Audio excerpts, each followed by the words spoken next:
I'm going to tell a story about the Southeast Asia Prayer Council and how they inspired prayer and helped to develop prayer in the country of Myanmar, and then the results of it.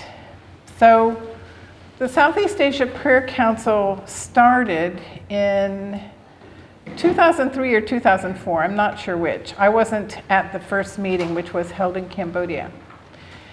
About the second or third meeting that I went from Thailand, at that time there were no Thais going from Thailand, there were just two expatriates, but anyway, they did, after a couple of years, end up with some Thais coming too.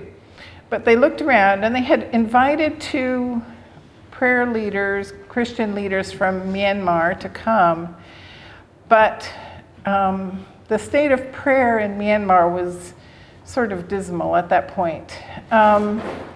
There were basically three large Christian denominations in Myanmar, and none of the three would sort of talk to each other, or maybe four. And so the Christians tended to be isolated. It depended on which ethnic group you were from, or whether, anyway, it was not a good setting, a good situation. But the people in Southeast Asia that were prayer leaders, including people like Iman Santoso, that was mentioned last night, and some of the other people from Singapore, Indonesia, Malaysia, said, we've got to help the country of Myanmar develop prayer. So they set in motion a plan, and they talked with the leaders that they had gotten from Myanmar and said, are you interested in learning more about prayer and getting training and helping to develop prayer in and through all your churches and through the country? And so so that was in 2005. And so 2006 and 2007, they invited some leaders from Myanmar out of the country to do prayer training.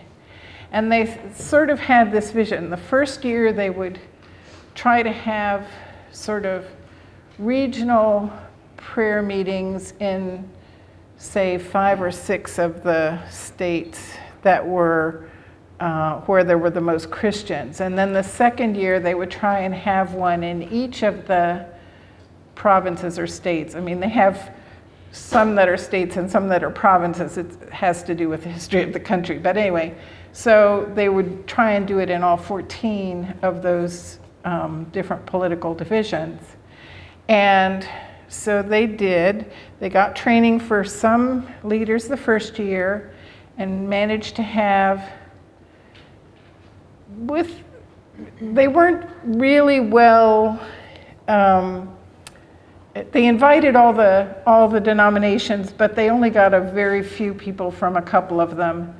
But they said, okay, we're gonna, they had the prayer meetings in these 5 or 6 states, and things started.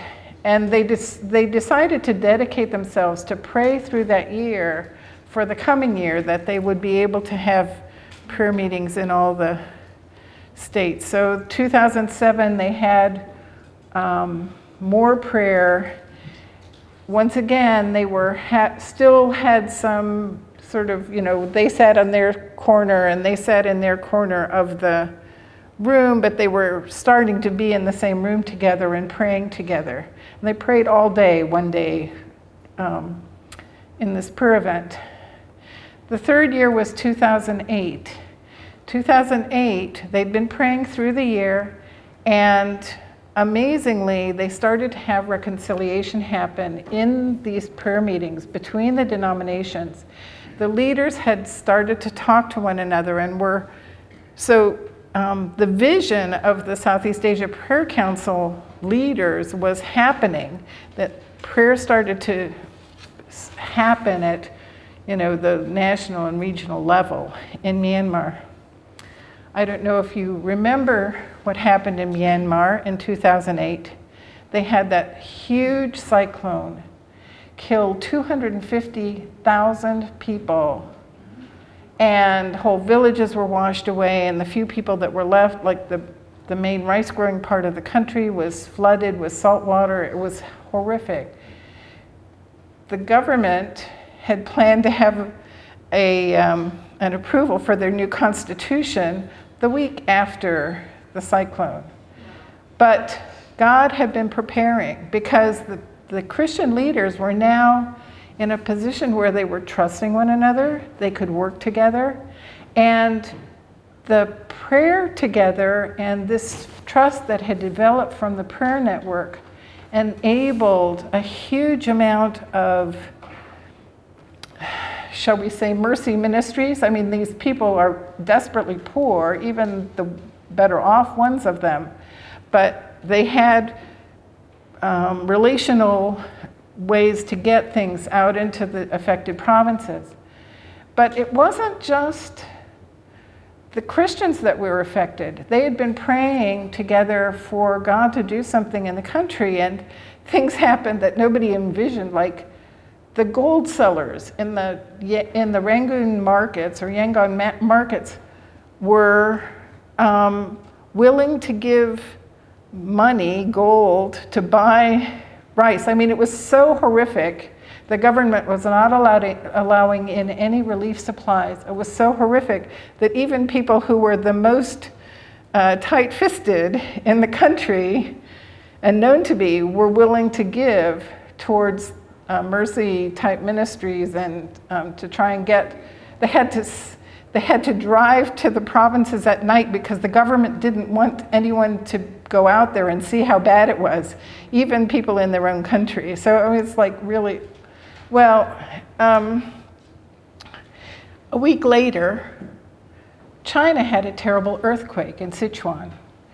You probably remember the earthquake in Sichuan better than you remember that there was a terrible cyclone in Myanmar, because China was open about it, and they were willing to allow relief and mercy ministries from outside the country to come in, where Myanmar didn't allow anyone to come in. And there were people watching the difference in the response. And now I have to ask her to turn off the